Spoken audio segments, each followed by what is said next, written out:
Hello students, आज हम बात करेंगे 11th कॉमर्स के सब्जेक्ट अकाउंट्स की।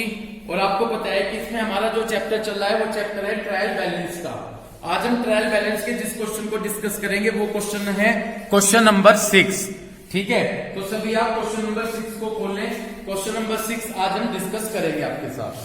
क्वेश्चन नंबर 6 में ये कहा गया कि ये जो फॉलोइंग ट्रायल बैलेंस है ये इनएक्सपीरियंस अकाउंटेंट के द्वारा बनाई गई है।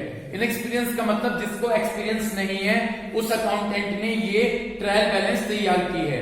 आपको इस ट्रायल बैलेंस को रीड्राफ्ट करना है, दोबारा से बनाना है। ओके, जब हम ट्रायल बैलेंस तैयार करते हैं तो देखिए ये मेरा क्वेश्चन नंबर 6 है। तो सबसे पहले मैं ट्रायल बैलेंस का फॉर्मेट प्रिपेयर करूंगा। क्या प्रिपेयर करूंगा? ट्रायल बैलेंस का फॉर्मेट प्रिपेयर करूंगा। तो ये मेरा ट्रायल बैलेंस का फॉर्मेट होगा, सुन रहे हैं, नेम ऑफ अकाउंट, ठीक है ना जी। उसके बाद लेजर फोलियो, उसके बाद बैलेंस डेबिट और बैलेंस क्रेडिट। ये मेरा फॉर्मेट है ट्रायल बैलेंस का। इतनी बात क्लियर हो गई? इसे वीडियो को चेक करते रहना, सही चल रही है, ठीक है? ठीक है, क्लियर हो गई बात? चलो मैं भी देख कर आऊंगा, कोई बात नहीं, आप कंसंट्रेशन कीजिए अपनी स्टडी पर। तो सबसे पहले मैं यहां पर लिख रहा हूं नेम ऑफ अकाउंट। ओके, यहां पर मैंने क्या लिखा? Name of account. ठीक, उसके बाद यहां पर मैं लिखूंगा लेजर फोलियो। यहां पर मेरा कॉलम होगा बैलेंस डेबिट और यहां पर मेरा कॉलम होगा बैलेंस क्रेडिट। ओके, इस तरह से मैंने अपना फॉर्मेट प्रिपेयर कर लिया। कोई दिक्कत है क्या यहां तक? ठीक, अब आप क्या करेंगे? अपने क्वेश्चन पर फोकस कीजिए। मैं आपको एक बात थोड़ा सा बता दूं, जो असेट्स होती हैं उनका बैलेंस डेबिट होता है, उन्हें हम डेबिट में लिखेंगे। जो लायबिलिटीज होती हैं उनका बैलेंस क्रेडिट होता है, उसे हम क्रेडिट में लिखेंगे। परचेसेस हमारे लिए एक्सपेंसेस है, एक्सपेंसेस को हम डेबिट करते हैं। सेल्स हमारे लिए इनकम है, इनकम को हम क्रेडिट करते हैं। जितने भी एक्सपेंसेस आए डेबिट कर दीजिएगा, जितनी भी इनकम आए क्रेडिट कर दीजिएगा। स्टार्ट करूं मैं इस बात को लेकर। सबसे पहले हमें दिया गया है लैंड और बिल्डिंग 1,20,000 रुपीज। ठीक है, देखो ये एक इनएक्सपीरियंस अकाउंटेंट ने तैयार किया है, तो इसमें कुछ आइटम सही लिखे होंगे, कुछ आइटम गलत लिखे होंगे। हमें झांकना है कि कौन सा आइटम डेबिट है और कौन से क्रेडिट है। लैंड और बिल्डिंग असेट्स होती है हमारे लिए। क्या होती है? लैंड और बिल्डिंग। ये कोई बात नहीं, आप इस पर फोकस कीजिए। मेरी बुक में 6 है, न्यू बुक में, न्यू बुक है इस साल की, इसमें 6 क्वेश्चन है। ओके, अगर आपकी बुक में 5 है तो 5 पर फोकस कीजिए। लैंड और बिल्डिंग 1,20,000 है। लैंड और बिल्डिंग हमारे लिए असेट्स होती है और असेट्स को हम डेबिट करते हैं। असेट्स को हम क्या करते हैं? तो नेम ऑफ अकाउंट तो हो गया लैंड एंड बिल्डिंग। क्लियर हो गई बात? तो नेम ऑफ अकाउंट तो हमारे लिए क्या हो गया? Land and building. क्लियर है? ये हमारे लिए असेट्स होती है। असेट्स को हम क्या करते हैं? डेबिट। तो इसके अमाउंट को हमने डेबिट में लिख दिया 1,20,000 रुपीज। कोई प्रॉब्लम यहां तक? आगे मूव कीजिए। आगे दिया गया है प्लांट एंड मशीन। मुझे फोकस करते चले, बाद में टाइम मिल जाएगा आपको 5-7 मिनट करने के लिए, बाद में कीजिएगा, पहले फोकस करें। प्लांट और मशीन दिया गया है। प्लांट और मशीन हमारे लिए असेट्स होती है। क्या होती है? और असेट्स को हम डेबिट करते हैं। ठीक है, तो यहां पर नेम ऑफ अकाउंट क्या है? नेम ऑफ अकाउंट है plant and machine. Name of account है प्लांट एंड मशीन। इसको हम क्या करते हैं? डेबिट। ये हमारे लिए असेट्स है, असेट्स को क्या करते हैं? डेबिट। तो डेबिट में हमने 92,000 रुपीज फिल कर दिए। Okay, next. क्लियर हो गई दोनों बात? तो दोनों हमारे लिए क्या थी? असेट्स। तो दोनों को हमने डेबिट कर लिया। नेक्स्ट दिया गया है वेजेस। नेक्स्ट क्या दी गई है जी? नेक्स्ट है वेजेस। वेजेस का मतलब होता है मजदूरी, मजदूरी देना। ठीक है ना? ये हमारे लिए एक्सपेंसेस होता है। ये हमारे लिए क्या होगा? एक्सपेंसेस। और एक्सपेंसेस को हम क्या करते हैं? डेबिट करते हैं। इतनी बात क्लियर हो गई? तो वेजेस क्या है हमारे लिए? एक्सपेंसेस। और एक्सपेंसेस को हम करते हैं डेबिट। तो नेम ऑफ अकाउंट हो गया वेजेस अकाउंट।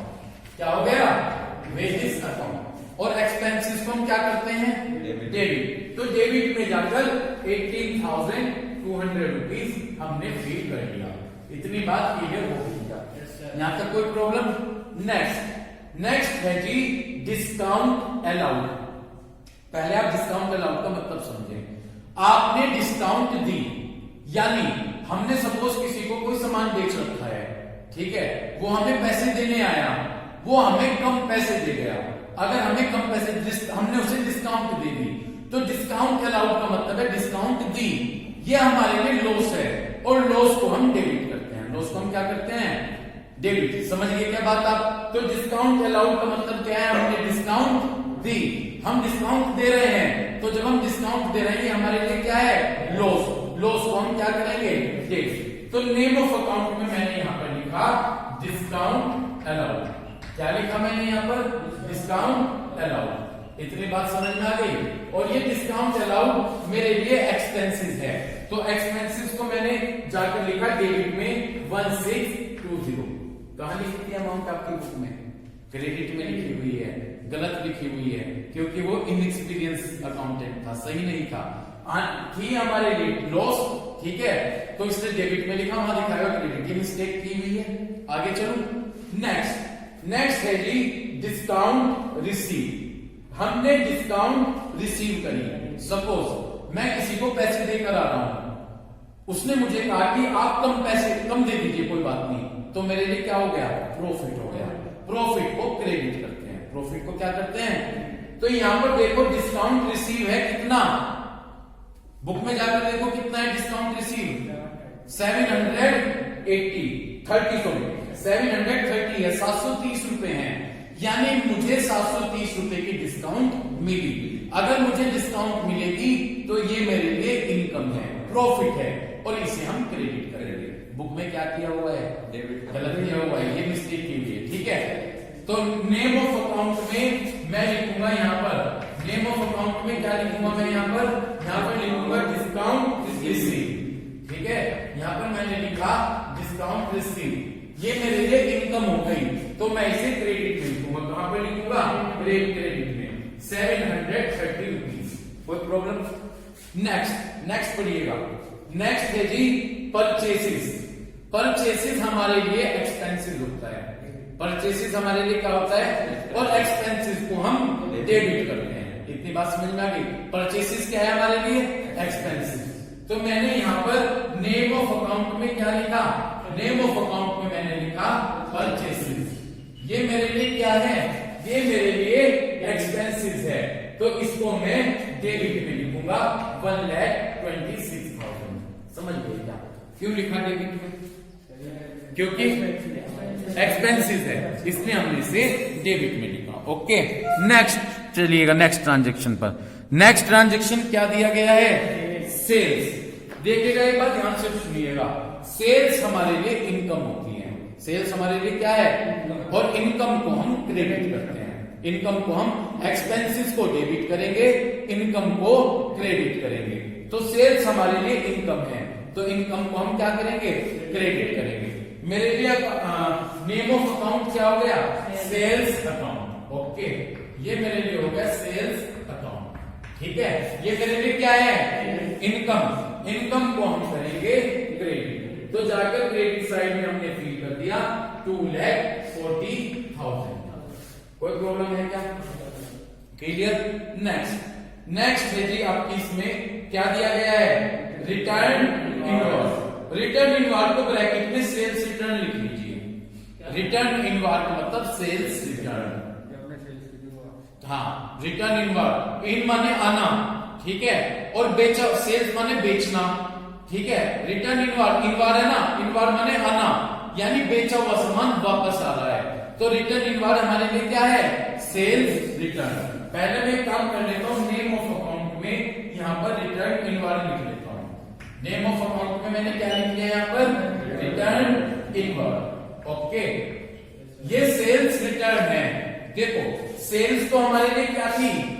इनकम, ठीक है, और सेल्स, ये रिटर्न इनवॉइस सेल्स रिटर्न है, यानी हमारी सेल्स कम हो गई, यानी हमारी इनकम कम हो गई। जब इनकम कम हो गई तो सेल्स क्रेडिट में होगा, सेल्स रिटर्न डेबिट में होगा। समझ गए क्यों हुआ? क्योंकि सेल्स तो हमारी इनकम है, और सेल्स रिटर्न मतलब हमारी इनकम कम हो गई, तो इस वजह से डेबिट में। कितनी है सेल्स?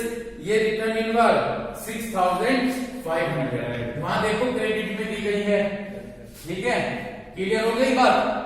वहां गलती दी हुई है क्रेडिट में से, रिटर्न इनवार्ड हमारे लिए डेबिट बैलेंस है। ओके, नेक्स्ट है जी रिटर्न आउटवर्ड। रिटर्न आउटवर्ड को ब्रैकेट में परचेस रिटर्न लिख लीजिए। रिटर्न आउटवर्ड को क्या लिख लीजिए ब्रैकेट में? Purchase return. इतनी बात क्लियर हो गई। एक बात देखिएगा, परचेस तो हमारे लिए एक्सपेंसेस है। परचेस क्या है हमारे लिए? एक्सपेंसेस। ये रहा परचेस हमारे लिए एक्सपेंसेस। एक्सपेंसेस मानकर किसमें लिखा? डेबिट में। और ये जो रिटर्न आउटवर्ड है ये हमारे लिए परचेस रिटर्न है। ये हमारे लिए क्या है? तो इसे आप क्रेडिट में लिखिएगा, ठीक है। परचेस एक्सपेंसेस था, ठीक, परचेस रिटर्न का मतलब हमारे एक्सपेंसेस कम हो गए तो उसे हम क्रेडिट में। समझ गए क्या? दोबारा रिपीट करूं, आगे बात समझ में, दोबारा तुम्हें एक्सप्लेन करना है दोबारा से आगे। परचेस तो क्या था हमारे लिए? एक्सपेंसेस, डेबिट में लिखा। परचेस रिटर्न यानी हमारे एक्सपेंसेस कम हो गए तो हम उसे क्रेडिट में लिखेंगे। तो ये जो हमारा रिटर्न आउटवर्ड है क्या है जी?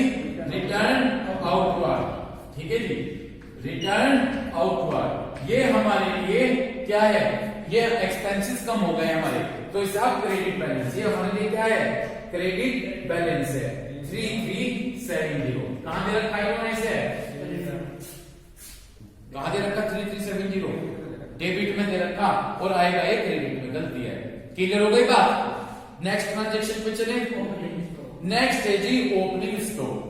मैंने आपको पहले भी बताया था कि जब ट्रायल बैलेंस बनाते हैं तो ओपनिंग स्टॉक तो आता है, क्लोजिंग स्टॉक छोड़ते हैं, क्योंकि एज्यूम किया जाएगा कि क्लोजिंग स्टॉक ट्रेडिंग अकाउंट में आ जाता है। किस में आ जाता है? क्लोजिंग स्टॉक ट्रेडिंग अकाउंट में आ जाता है। देखो, ओपनिंग तो मतलब है साल की शुरुआत में, जहां से हमारा साल शुरुआत होगी, साल की स्टार्टिंग होगी, वो तो ओपनिंग स्टॉक है। और जो साल के लास्ट में स्टॉक होता है वो क्लोजिंग स्टॉक होता है। जब हम ट्रायल बैलेंस बनाएंगे ओपनिंग स्टॉक लेते हैं और क्लोजिंग स्टॉक छोड़ देते हैं, ठीक है। ये हमारा कौन सा स्टॉक दिया गया है? ओपनिंग स्टॉक दिया गया है, ठीक है। तो नेम ऑफ अकाउंट में मैंने लिखा यहां पर ओपनिंग स्टॉक। भाई स्टॉक हमारे लिए असेट होती है, स्टॉक हमारे लिए क्या होती है? और असेट्स को हम डेबिट करते हैं। इस कारण से जो स्टॉक है इसको हमने डेबिट कर दिया 15,000, क्योंकि ये हमारे लिए असेट्स है। इतनी बात क्लियर हो गई। आगे मूव कीजिए। ओपनिंग स्टॉक तक क्लियर हो गया। नेक्स्ट क्या दे रखा है? डेटर्स। डेटर्स हमारे लिए असेट्स होती हैं। क्या होती हैं? डेटर्स हमारे लिए असेट्स होती हैं और असेट्स को हम डेबिट करते हैं। तो डेटर्स हमारे लिए क्या होगी? असेट्स। तो हमने क्या किया? नेम ऑफ अकाउंट में क्या लिखा यहां पर? डेटर्स, ठीक है। नेम ऑफ अकाउंट में क्या लिखा? डेटर्स हमारे लिए क्या है? असेट्स। असेट्स को हम क्या करते हैं? डेबिट। तो डेबिट में जाकर हमने लिख दिया कितनी है डेटर्स की अमाउंट? 30,000। ओके, नेक्स्ट मूव कीजिए। नेक्स्ट क्या है भाई आपका? क्रेडिटर्स। क्रेडिटर्स लाइबिलिटीज होती है। क्या होती है? लाइबिलिटीज। और लाइबिलिटीज का बैलेंस क्रेडिट होता है। क्लियर है? क्रेडिटर्स क्या होंगी? लाइबिलिटीज, और लाइबिलिटीज का बैलेंस क्रेडिट होता है। ओके, और एक सिंपल सी बात है, डेटर्स डी लगा है, डेबिट कर दीजिए, और क्रेडिटर्स सी लगा है, क्या कर दीजिए? क्रेडिट कर दीजिए। तो चलो नॉर्मल बताने की बात है, लेकिन कंसेप्ट वाइज बात करूं तो यदि मैं क्रेडिटर्स की बात करूं तो क्रेडिटर्स मेरे लिए लाइबिलिटीज होती है। क्या होती है? और लाइबिलिटीज को हम क्रेडिट करते हैं। तो क्रेडिट साइड में हमने लिख दिया 20,000 रुपीज। यहाँ तक बात क्लियर हो गई। इस तरह से यहाँ पर हमारा बहुत फील हो गया, तो इसका दोबारा से फॉर्मेट प्रिपेयर कर लेते हैं, ठीक है। यहाँ हमने दोबारा से फॉर्मेट प्रिपेयर कर लिया इसका। पहला कॉलम क्या होगा? नेम ऑफ अकाउंट, ठीक है। दूसरा कॉलम होगा आपका लेजर फोलियो, ठीक है ना। तो पहला कॉलम तो ये, दूसरा कॉलम हो गया आपका लेजर फोलियो का, और यहाँ पर आपका बैलेंस डेबिट और बैलेंस क्रेडिट। इतनी बात आपकी क्लियर हो गई। चलिए क्रेडिटर्स के बाद आगे मूव कीजिए। सब अपनी बुक पर फोकस करें। क्रेडिटर्स के बाद नेक्स्ट क्या दिया गया है? क्रेडिटर्स के बाद नेक्स्ट ट्रांजेक्शन है हमारा क्या? क्रेडिटर्स के बाद है कैरीज ऑन सेल्स। देखो पहले मैं आपको दोनों चीजों पर कंसंट्रेशन करूंगा, कैरिज ऑन सेल और कैरिज ऑन परचेज। भाई ये अगर कैरेज है, कैरेज का मतलब है लाने ले जाने से रिलेटेड खर्चे, सामान को लाने और ले जाने से रिलेटेड खर्चे। कैरेज ऑन सेल का मतलब है जब सामान बनकर तैयार हो गया तो उसको ले जाने के, स्टोर रूम तक ले जाने के खर्चे। और कैरेज ऑन परचेज का मतलब है जब कच्चा माल खरीद कर लेकर आए उसको फैक्ट्री तक लाने के खर्चे। ठीक है, ये दोनों एक्सपेंसेस होते हैं और एक्सपेंसेस को हम डेबिट करते हैं। क्या करते हैं? शुरू करूं लिखना। तो नेम ऑफ अकाउंट में मैंने यहाँ पर क्या लिखा? यहाँ पर मैंने लिखा कैरीज ऑन सेल। क्या लिखा भाई? Carriage on sales. ठीक है, कितने हैं carriage on sales? Carriage on sales है भाई आपके कितने? 3200। कहां दिखा रखे? जबकि है ये एक्सपेंसेस। क्या है? और एक्सपेंसेस को हम करते हैं डेबिट, तो यहां पर हमने डेबिट में लिख दिया। समझ गए? क्लियर है भाई बात? चाहे कैरीज का मतलब खर्चे होते हैं लाने ले जाने से रिलेटेड, चाहे सेल्स हो चाहे परचेज, दोनों खर्चे हैं, दोनों को डेबिट में लिखेंगे। तो कैरीज ऑन सेल लिख दिया। नेक्स्ट क्या दिया गया है? Carries on purchase. तो हमने यहां पर लिखा कैरीज ऑन परचेज। क्या लिखा? Carries on purchase. ये भी हमारे लिए एक्सपेंसेस है, ये भी हमारे लिए क्या है? एक्सपेंसेस। और एक्सपेंसेस को डेबिट करते हैं 2800। ये तो इन्होंने सही लिखा हुआ है, डेबिट में ही लिखा हुआ है। ओके, आगे चलो। नेक्स्ट दे रखा है इंश्योरेंस। इंश्योरेंस कितनी अमाउंट है? 1500। देखिए इंश्योरेंस एक एक्सपेंसिव है। आपने कोई इंश्योरेंस कराया, उसके लिए आपने कंपनी में किस्त जमा करी इंश्योरेंस कराने के बदले, तो आपके लिए क्या है? ये एक्सपेंसिव। और एक्सपेंसेस को हम क्या करते हैं? डेबिट। तो नेम ऑफ अकाउंट में मैंने जाकर लिखा यहाँ पर क्या? इंश्योरेंस। क्या लिखा यहाँ पर? इंश्योरेंस। और ये हमारे लिए क्या है? एक्सपेंसेस है। ठीक है, तो इसे मैंने कितना है इंश्योरेंस हमारा? 1500 क्लियर हो गई बात? 1500 रुपए हमने लिख दिए एक्सपेंसेस। कोई दिक्कत? नेक्स्ट ट्रांजेक्शन पर मूव कीजिए। नेक्स्ट है जर्नल एक्सपेंसेस। नाम से सजेस्ट है, क्या लग रहा है यहाँ पर? एक्सपेंसेस। और एक्सपेंसेस को हम क्या करते हैं? डेबिट करते हैं। इतनी बात क्लियर हो गई? ठीक है, तो यहाँ पर नेम ऑफ अकाउंट क्या है? Journal expenses. ओके, क्या है जी? Journal expenses. कोई दिक्कत? एक्सपेंसेस है, एक्सपेंसेस को क्या करते हैं? तो डेबिट में जाकर हमने शो कर दिया कितना? 6100। कितना शो कर दिया? 6100। कोई प्रॉब्लम है क्या? नेक्स्ट क्या है जी? Cash in hand. Cash in hand assets होती है हमारे लिए। क्या होती है? देखो एक बात कहूंगा मैं यहाँ पर, चाहे कैश इन हैंड हो या कहते कैश एट बैंक, कि आपने बैंक में पैसा जमा किया है, ये आपके लिए असेट्स होती है। और असेट्स को हम डेबिट करते हैं। क्या करते हैं? समझ गए? तो अकाउंट का नेम क्या है? Cash in hand. तो यहां पर हमने लिखा कैश इन हैंड। क्या है हमारे लिए? असेट्स। और असेट्स है तो डेबिट, तो डेबिट में 2400 रुपीज लिख देंगे। कोई प्रॉब्लम है क्या यहां तक? इसके बाद बैंक ओवरड्राफ्ट। देखो पहले बैंक ओवरड्राफ्ट का मतलब समझो, बैंक से लोन लिया हुआ। ओवरड्राफ्ट का मतलब लोन। बैंक ओवरड्राफ्ट का मतलब है आपने बैंक से लोन लिया है। समझ गए? तो क्या मतलब है बैंक ओवरड्राफ्ट का? बैंक से लोन लिया है। और अगर आप किसी से लोन लेते हैं तो वो आपके लिए लायबिलिटी होती है। वो आपके लिए क्या होती है? वो आपके लिए लायबिलिटीज होगी। और लायबिलिटीज को हम क्रेडिट करते हैं। क्या करते हैं? समझ गए आप बैंक ओवरड्राफ्ट का कंसेप्ट? तो बैंक ओवरड्राफ्ट क्या होती है हमारे लिए? लायबिलिटीज। क्यों? क्योंकि ये माना जाएगा हमने क्या ले रखा है? हमने लोन ले रखा है, तो इसलिए हमारे लिए लायबिलिटीज है और लायबिलिटीज को क्रेडिट करते हैं। तो नेम ऑफ अकाउंट में यहाँ पर मैंने जाकर क्या लिखा? Bank overdraft. क्या लिखा? Bank overdraft. क्या है ये मेरे लिए? लोन लिया है। लोन तो लिया है, लायबिलिटीज है, और लायबिलिटीज को हम क्रेडिट करते हैं। तो क्रेडिट में जाकर मैंने लिख दिया 12,100 रुपीज। कोई दिक्कत है? ठीक। इसके बाद नेक्स्ट ट्रांजेक्शन पर फोकस कीजिए। नेक्स्ट क्या है? कैपिटल। देखिए कैपिटल का मतलब है बिजनेस ने ओनर में पैसा जो लगा रखा है, और वो बिजनेस के लिए लायबिलिटीज होती है। क्या होती है? मैं सपोज मैंने बिजनेस स्टार्ट किया 5 लाख रुपए से, मैंने बिजनेस में 5 लाख रुपए लगाए, तो वो बिजनेस के लिए लायबिलिटीज कंसीडर होगी। क्या कंसीडर होगी? लायबिलिटीज। और लायबिलिटीज के बैलेंस को क्रेडिट करते हैं। क्या करते हैं? क्रेडिट। तो क्रेडिट पे जाकर हमने कितनी अमाउंट लिख दी? 1,54,000। क्लियर है? Next drawings.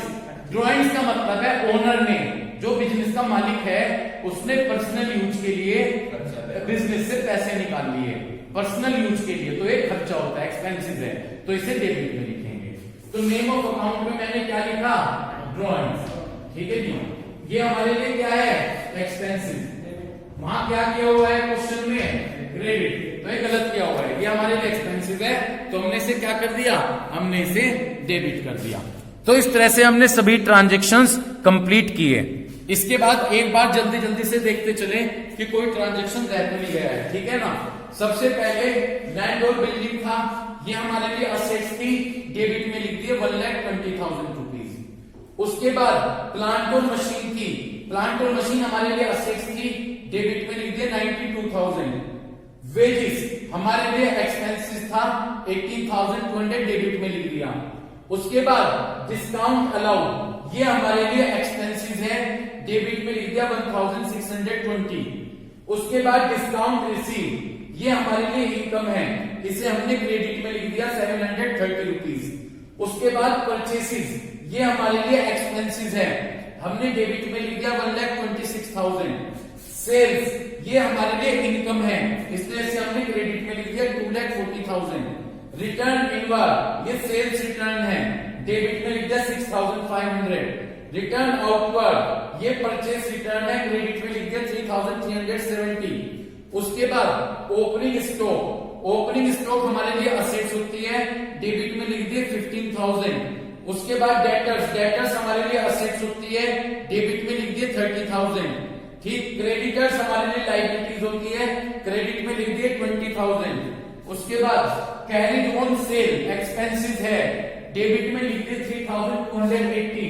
उसके बाद कैरिज ऑन परचेस, ये हमारे लिए क्या है? कैरिज ऑन परचेस, ये हमारे लिए एक्सपेंसेस है, ठीक है ना जी, तो हमने डेबिट में लिख दिए 2,800 रुपीज। उसके बाद इंश्योरेंस एक्सपेंसेस है, डेबिट 1,500। जर्नल एक्सपेंसेस, एक्सपेंसेस है 6,100 डेबिट में। उसके बाद कैश इन हैंड असेट्स होती है, इसलिए डेबिट में लिख दिए 2,400 रुपीज। बैंक ओवरड्राफ्ट लायबिलिटीज है, इसलिए क्रेडिट में लिख दिए 12,100। ओके, कैपिटल लायबिलिटीज है, क्रेडिट में लिख दिए 1,50,000। और ड्राइंग्स, ड्राइंग्स हमारे लिए एक्सपेंसेस होता है, डेबिट में लिख दिए 4,800 रुपीज। इसके बाद सारा क्वेश्चन करने के बाद अब हम इसका क्या करेंगे? अब हम इस क्वेश्चन का टोटल करेंगे, ठीक है। मैं यहां पर एक बात कहना चाहूंगा, ध्यान से सुनिएगा।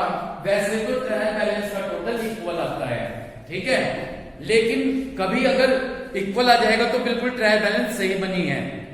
यदि टोटल इक्वल नहीं आता तो जो अकाउंटेंट होगा वो अपनी पूरी कोशिश करेगा ये जज करने की कि कोई आइटम मिस तो नहीं कर दिया गया है। उस आइटम को चेक करता है कि कोई आइटम रह तो नहीं गया है जिस कारण से टोटल इक्वल नहीं आ रहा है। यदि सफिशिएंट सर्च करने के बाद भी अकाउंटेंट को कोई गलती नहीं मिलती तो उसके बाद वो एक न्यूली अकाउंट ओपन करता है जिसे सस्पेंस अकाउंट कहते हैं। उस सस्पेंस अकाउंट के थ्रू उस बैलेंस को इक्वल कर देता है।